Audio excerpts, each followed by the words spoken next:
If life is just a series of choices, which road do I choose?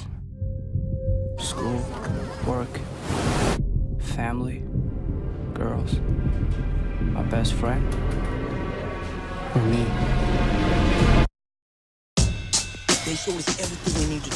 Darren, first I got to apologize. When your film Boost, of course, was premiering over at the Toronto Black Film Festival, we were supposed to do an interview together. I could not make it down there. I missed the opening. But No the great worries. thing is, as we speak, and correct me if I'm wrong, Boost is in theaters as of today. Yes, March 2nd. It's playing in Toronto, I believe, at the Scotia. So yeah, please go and check it out. We definitely watching on the big screen is a total blast. How does it feel, man, being a filmmaker, Canadian filmmaker, but more importantly, man, representing, culture and just a different style of film for, like I said, different style of people who are going to enjoy it. Yeah, I mean it's great. I feel that the response to the film, definitely after the CSA nominations for the three leads in the film, it's been super. Everyone's been like, oh my God, what is this film? That's just it's made in Canada. It's a genre film. It's a crime thriller film.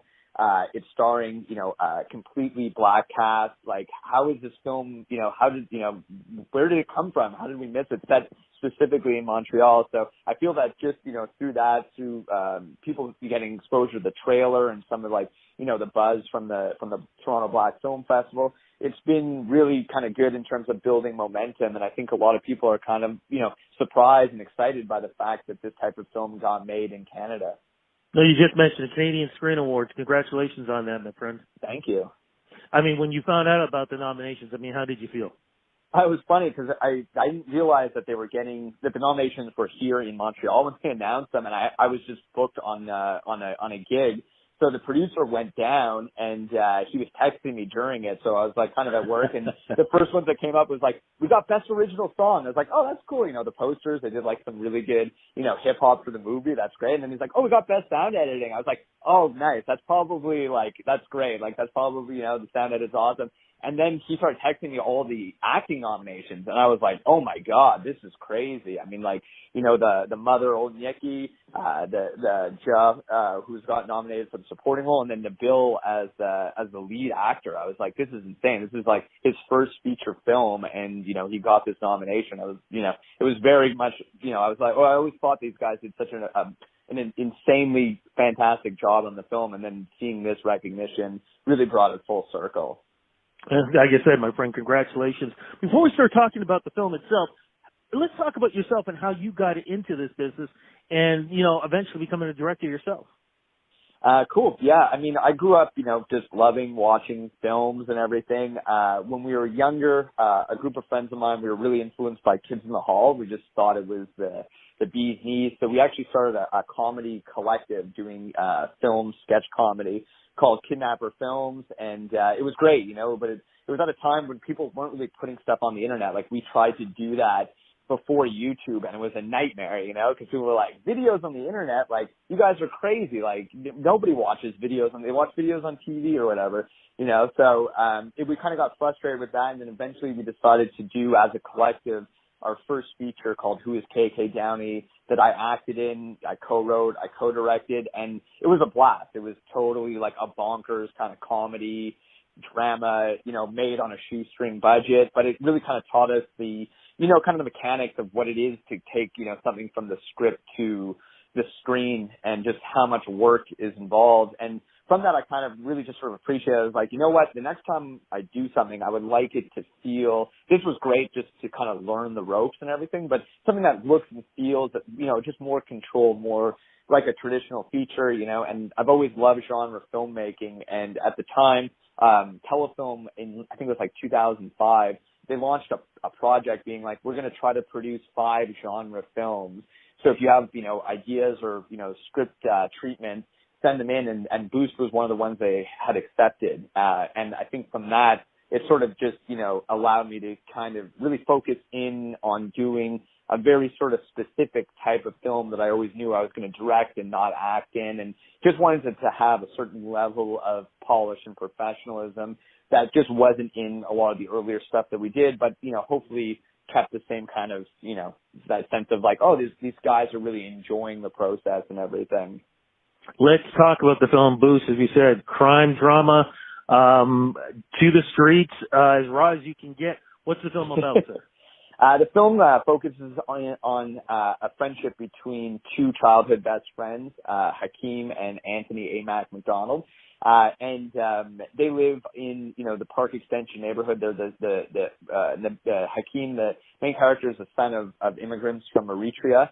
And he works at a car wash kind of, you know, as a job, just to, after school job that is also a front for casing high-end expensive cars. And the car wash is run by his uncle, who the family has a bit of debt to, has a debt for, because the father had been involved in the same sort of criminal ring and had made some mistakes. So the son is now working there at the car wash, and his best friend Amac, who's kind of a wild child, always, you know, getting into trouble, shooting his mouth off, he wants to sort of elevate their status within this criminal organization. So he's trying to convince Hakeem, the main character, into, you know, actually kind of stealing a car. And that's the crux of it, is sort of this main character, Hakeem, in that push and pull about, you know, trying to figure out, you know, what type of man he's going to become with all of these temptations about, you know, kind of, you know, just living in Montreal,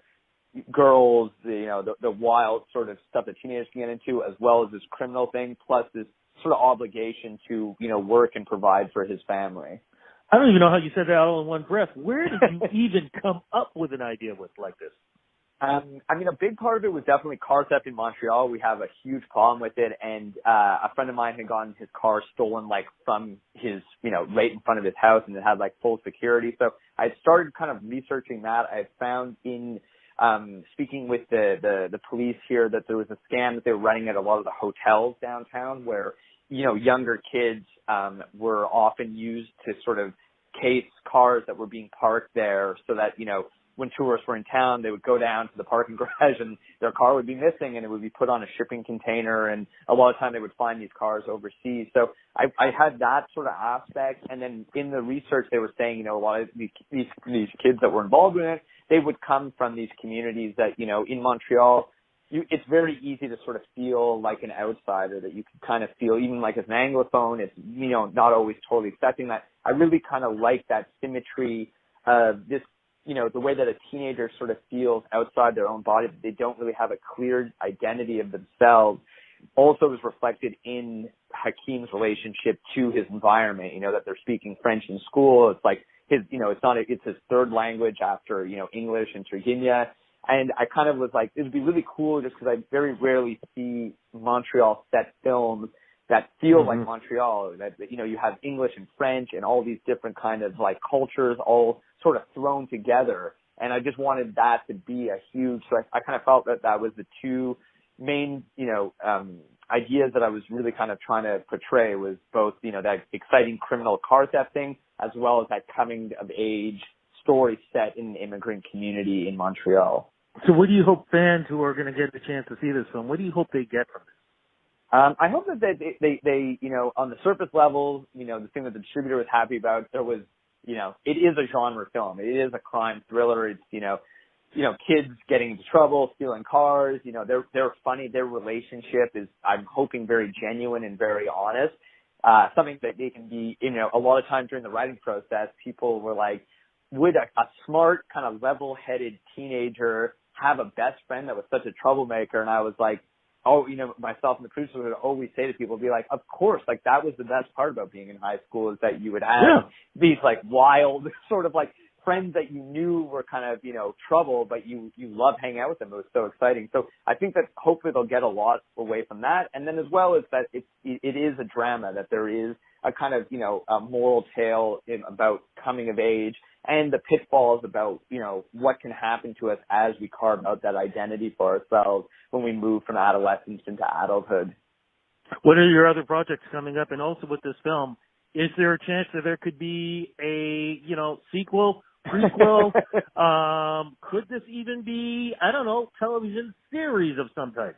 I mean, definitely, as a launch pad for a series that's, would explore more of the Montreal crime scene, just because I feel that there is, in this city, a lot of corruption and a lot of criminality that's really kind of brushed on it. You could see that as this just being, sort of like an endpoint or something like that. And I would love to just, I feel like it's such a, Montreal, there's just, if you kind of dive into that underworld, it just feels like it could go forever and it could be so expansive and everything. So yeah, I would love to do that. And, the way that people have kind of said it's got kind of like that, the way that The Godfather is so rad in terms of setting up Michael Corleone for the second film, that this is like, it's sort of a great kind of, prequel origin story for this main character and everything. So if we did a sequel, it would be pretty funny to see him, a few years down the line and what he's sort of become. In terms of other stuff, I'm working on a comedy film called Flophouse with the producers, Fred Bobot and Kieran Crilly, and I love the name already. Flophouse, yeah, it's actually based on when we were younger, my brother and I, our parents got divorced. They told us that they were selling the home so that we could go and pick an apartment to live together anywhere we wanted. So obviously we picked the place that was right across the street from the ski shop that we were both going to be attending the following year. But what ended up happening is we turned the house, because it was literally next to the college. Everybody just used our place as like, basically this place to like go and like, drink and do drugs and have sex. Like it just turned into essentially like this kind of like fun teenage flophouse. So we did, the executive producer and story editor on Boost, a lot of time when we were telling, I would talk about, growing up and, as information for Boost and stuff, I would tell about these stories about this apartment that we had, this notorious apartment. And he thought it was such a great, he's like, we should totally turn that into a screenplay. So John Haslam and I developed Flophouse as a stoner comedy. Like what we called it was like, it would sort of be like Scarface Jr. type of thing. So, and as a straight comedy, there's not, it's definitely not as heavy as Boost or anything. So that's one of the other ones we're developing. And I'm working with Fred Bobot as well on developing a story based on a true story about the Hells Angels here in Montreal. Wow, that sounds exciting. It sounds like some great stories, man. Thank you. Yeah, it should be fun. When folks want to get in touch with you, with learning more about Boost or any other films or anything else that's coming up, is there a website or social media we can follow you on? Yeah, definitely on Facebook. Just Darren Curtis. The Boost fan page seems to have a lot of traction. I'm often on there. As well, I have sort of for my photo businesses, and my personal Instagram account is Actaeon Photo, is ACTAEON Photo, as the handle for Instagram. Congratulations, man, on the success, and hopefully next time you're in Toronto, man, we can do this interview one-on-one. Congrats. Definitely. Thank you so much. Take care. Bye-bye. I know what I did.